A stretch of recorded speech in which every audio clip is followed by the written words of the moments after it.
आप सभी को एविएटर क्लासेस की ओर से उत्तर प्रदेश में फिजिकल और डॉक्यूमेंट वेरिफिकेशन के लिए शॉर्ट लिस्ट किए गए सभी छात्रों को हार्दिक बधाइयां। और साथ ही साथ में इस बात का आप लोग विशेष ध्यान रखें कि आपका चयन हुआ है, लेकिन अभी आप अंतिम रूप से जो चयनित हैं वो नहीं हैं। तो जब आप अंतिम रूप से चयनित नहीं हैं, इसका मतलब है कि अभी अन्य भी स्टेप्स आपके रह गए हैं। तो बिल्कुल भी लेजीनेस नहीं दिखानी है और अपनी फिजिकल की जो तैयारी है उस तैयारी में जुटे रहें, अच्छे तरीके से मेहनत करें। और साथ ही साथ जो लोग इस लिस्ट में चयनित नहीं हो पाए हैं वो हमेशा ये चीज़ ध्यान रखें, स्टे पॉजिटिव और ज़्यादा से ज़्यादा ये कोशिश करें कि आपके पास में रेलवे की एनटीपीसी की वैकेंसीज हैं, आरपीएफ की वैकेंसीज हैं, है ना। कहते हैं ना the show must go on. वैसी स्थिति में कहते हैं ना, नर हो न निराश करो मन को, कुछ काम करो कुछ काम करो, जग में रहकर कुछ नाम करो। ठीक है, तो चलिए हम लोग चर्चा करते हैं। आज जो आपका रिजल्ट आया है उस रिजल्ट में जैसा कि नोटिस है उसके अकॉर्डिंग सॉरी, ये कहा गया है कि लगभग 2.5 गुने लोगों को 1,74,316 अभ्यर्थियों को डॉक्यूमेंट वेरिफिकेशन और फिजिकल के लिए कितने हैं, 1,74,316। इसलिए मैं कहना चाहूंगा, आपको आगाह करना चाहूंगा कि चयन केवल और केवल 60,000 लोगों का होना है ना। लगभग 60,000 लोग ही तो हैं। तो जब 60,000 लोगों का चयन होना है तो इसमें से भी लगभग 1,14,000 लोग बाहर होने हैं। तो इस बात के लिए ध्यान रखें कि 1,14,000 जो बाहर होने वाले हैं उनका आपका नाम ना हो।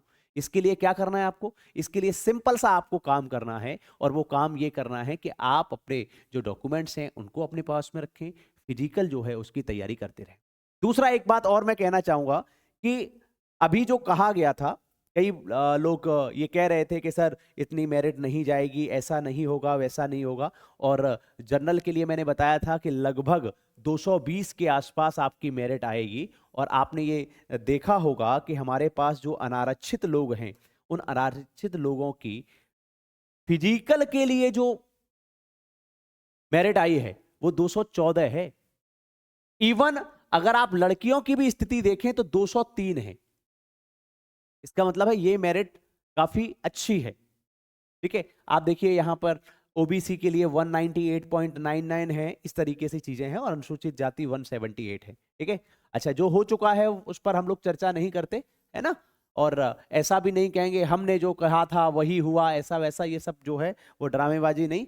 और सीधा सीधा हम लोग ध्यान देते हैं। देखिए क्या कहा गया है नोटिस में, किस बात को मुख्य रूप से कहा गया है, जरा उस पर हम लोग चर्चा करते हैं। देखिए क्या कहा गया, कहा यह गया है कि उपरोक्त अर्ह अभ्यर्थियों को अभिलेखों की संवीक्षा और शारीरिक परीक्षण के लिए कार्यवाही माह दिसंबर के तृतीय सप्ताह में, अर्थात दिसंबर का 3rd वीक है। अब दिसंबर का अगर 3rd वीक है इसका मतलब है आपके पास 1 महीने से कम समय बचा है। इसलिए फिट रहें। सबसे पहली चीज तो आप ये ध्यान रखिए, फिट रहिए, अनर्गल क्रियाकलापों में संलिप्त न रहें, अपने शरीर की रक्षा करो और साथ ही साथ फिजिकल की तैयारी भी करते रहो। ठीक है, अभिलेखों की संवीक्षा में अर्ह परीक्षार्थियों का शारीरिक परीक्षण पीईटी आपका जनवरी 2025 के तृतीय सप्ताह में होगा। इसका मतलब है डॉक्यूमेंट वेरिफिकेशन जो है वो आपका दिसंबर के, डॉक्यूमेंट वेरिफिकेशन के लिए क्या है, दिसंबर का 3rd सितंबर है और 3rd वीक है। और साथ ही साथ में फिजिकल के लिए आपका जनवरी का 3रा सप्ताह है। तो आप इस बात को विशेष रूप से ध्यान दें कि डॉक्यूमेंट्स अपने प्रॉपर रखें और जो भी डॉक्यूमेंट्स आपने फॉर्म भरने के टाइम पे लगाए थे और वही डॉक्यूमेंट्स होने चाहिए।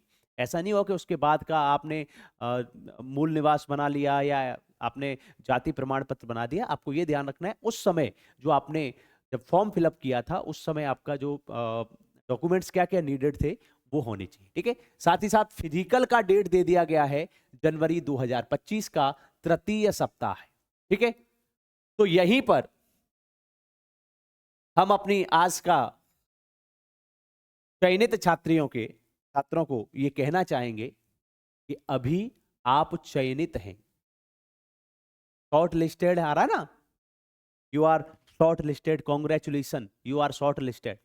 लेकिन अभी शॉर्ट लिस्टेड हैं, अभी 1,10,000 के आसपास, 1,14,000 के आसपास बच्चे वो होंगे जो इसमें से भी बाहर निकलेंगे। तो ये ध्यान रखिए, ये ज्यादा पेनफुल होगा कि आप 1,14,000 की लिस्ट में हो। इसलिए फिट रहें, ज्यादा से ज्यादा मेहनत करें, फिजिकली अपने आप को फिट रखें, इसी उम्मीद के साथ में कि हम लोग जल्द ही जनवरी के तृतीय सप्ताह में फिजिकल के बाद में मार्च तक आप लोगों की सरकार के द्वारा ज्वाइनिंग करा दी जाए, आपको ट्रेनिंग के लिए भेज दिया जाए और जल्द ही हमारे उत्तर प्रदेश राज्य को जो कांस्टेबल हैं वो अच्छे से कांस्टेबल मिले, है ना।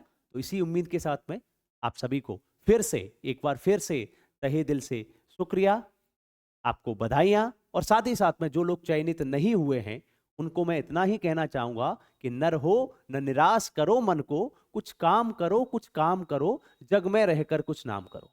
Thank you.